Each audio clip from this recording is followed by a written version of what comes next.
There was magic abroad in the air. There were angels dining at the Ritz, and a nightingale sang in Berkeley Square.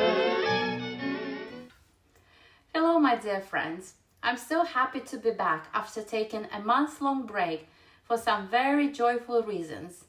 As some of you know, I'm pregnant with my second child and needed a little pause because of the extreme fatigue and food aversions that came with the first trimester.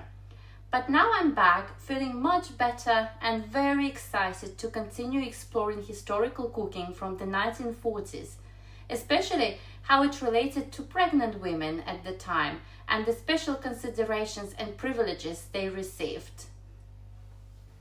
Today I'm going to share the special rations a pregnant woman in 1940s Britain received.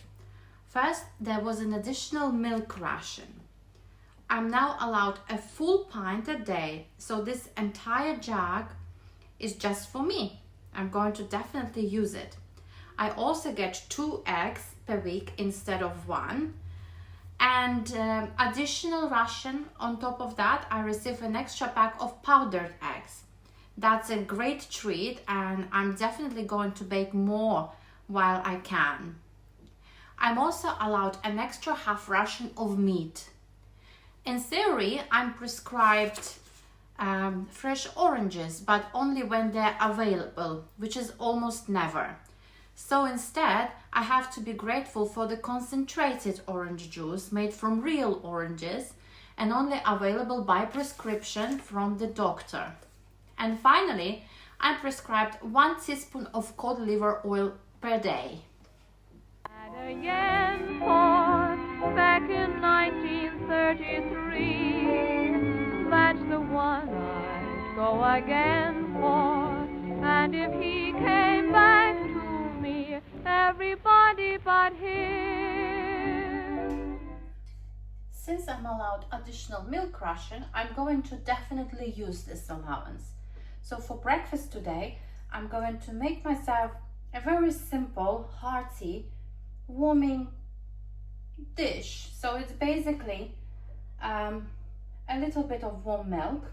I'll add a bit of butter, cinnamon, and a little bit of sugar, and just have it with this dry baked chunks of bread that I always use when I have stale bread.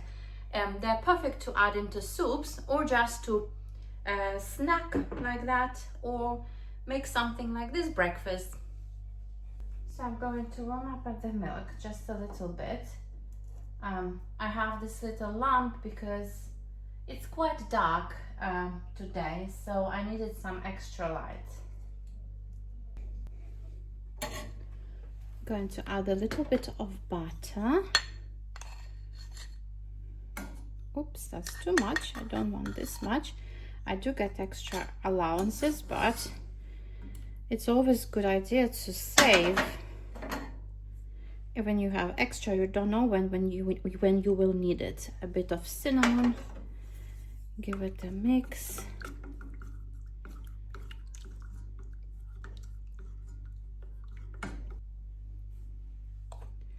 And a half teaspoon of sugar.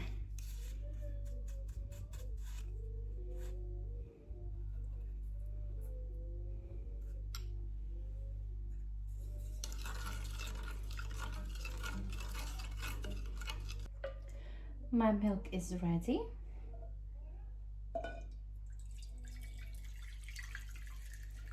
Smells amazing. And now I'm going to add some baked stale bread.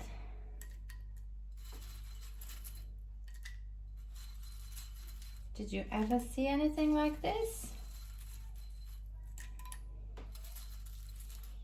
I promise you, it's delicious.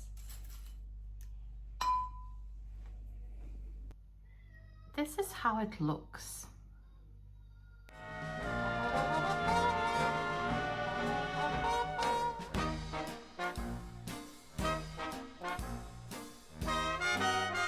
And I'm going to have my orange juice with my breakfast now. So the prescription is 1 tablespoon of concentrated orange juice per cup of water. Oh, I gave myself a little bit more.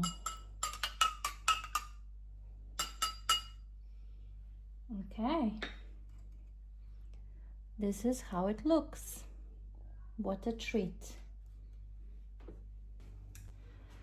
Let's have my breakfast.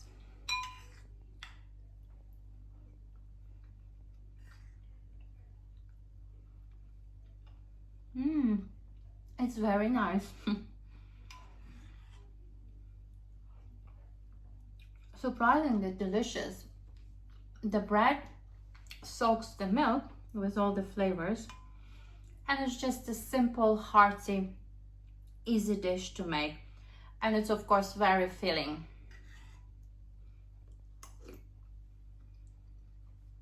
I like it.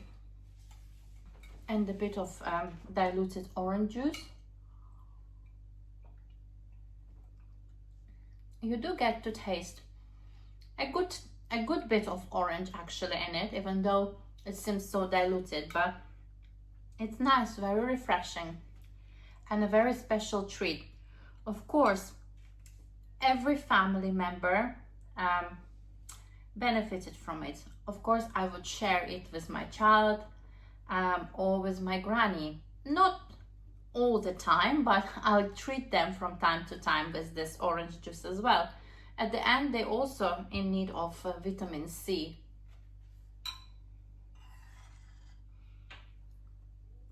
So for lunch, I'm thinking to fry some of the leftover Siberian dumplings. This is specifically a dish very well known and very well favored among people from the Eastern Europe, specifically Russia, Ukraine. So we normally eat them just boiled in the water, then add a little bit of butter, sometimes sour cream, or some people dip them in the white vinegar, add a little bit of coriander or dill on top, and just eat it like this, boiled. But if you have leftover next day, they are delicious when fried on the pan in a little bit of butter. I personally prefer them like that more than when they're just boiled. We'll start with melting a little bit of butter.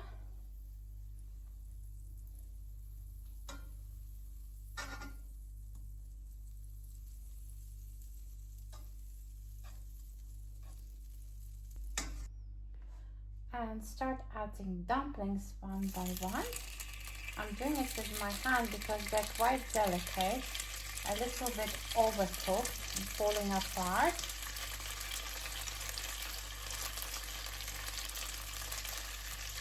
This is a great dish because you can really stretch the meat ration you have.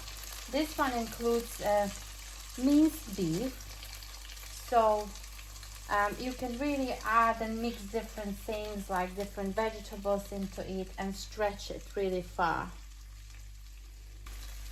Let's turn a little bit more.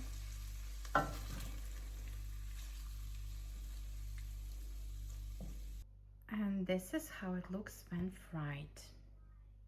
I personally prefer it much more when it's fried with a little bit of butter, dry herbs and salt. Perfect. A little bit of salt.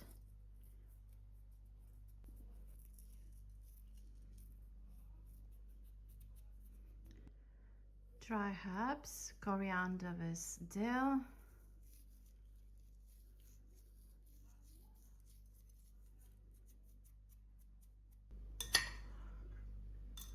And a little bit more butter if rationing allows you.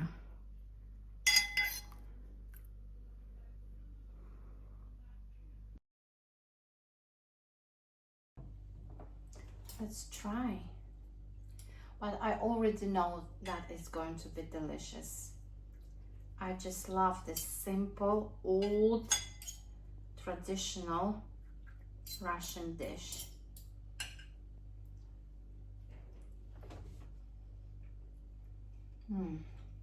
So delicious.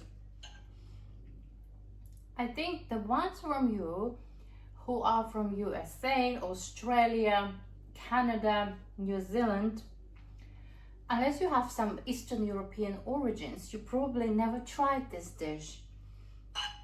But it's very simple to make. I'm going to share the recipe below in the video description. It's very cheap to make as well, because you only use minced beef or some other, or minced beef and pork, and you can really stretch it.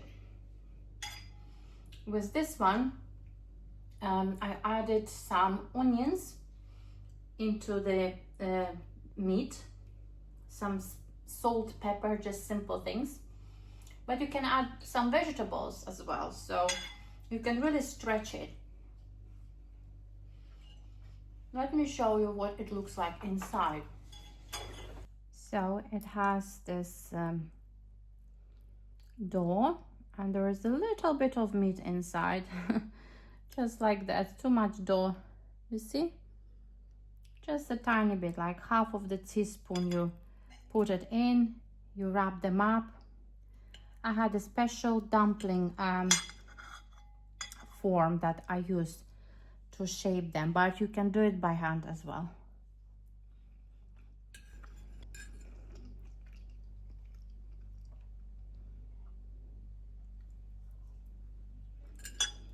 And for dinner today, I'm going to cook pork sausages with mashed potatoes, carrots and peas. First, I'll peel and chop finely the potatoes.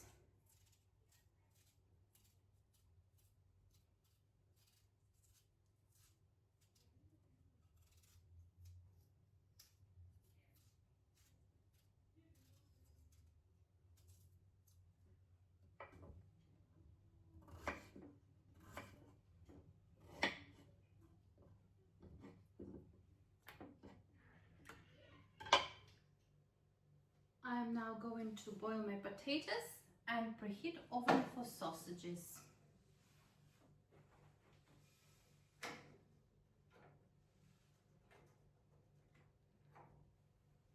And sausages are ready to go into the oven.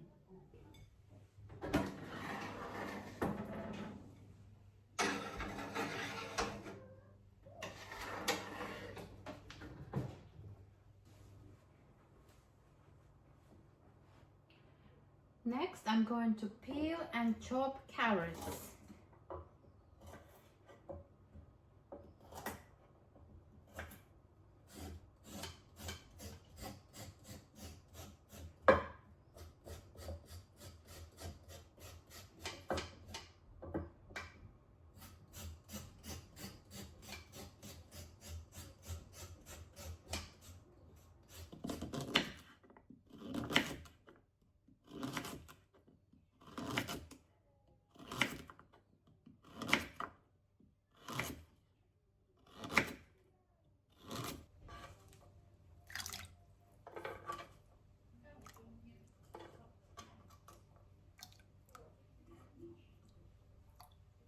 Now I'm going to add this simple gravy that I just made from beef stock with a little bit like a tablespoon of corn flour and some thyme, dry thyme.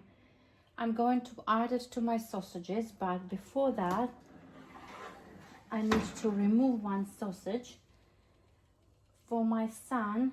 Oh, it's hot. One sausage for my son because he doesn't appreciate the gravy. So I'm going to put one aside for him. Oops. Like this. One, and then add gravy to the other sausages. He just doesn't like gravy. Okay. And back to the oven for a little bit.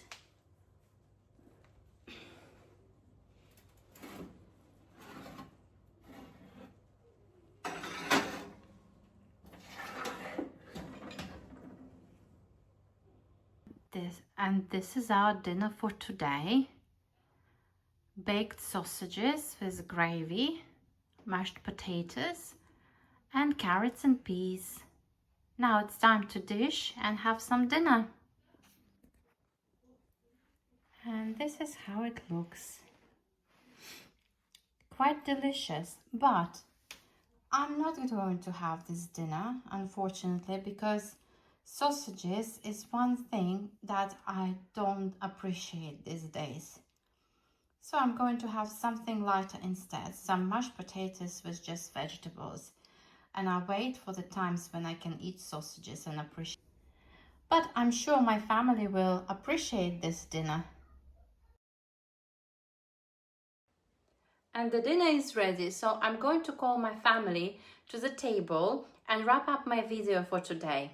I'm very happy to be back and to continue exploring 1940s history through cooking. I wish you all a wonderful weekend, and I'll see you next week with 2 delicious dishes. Bye!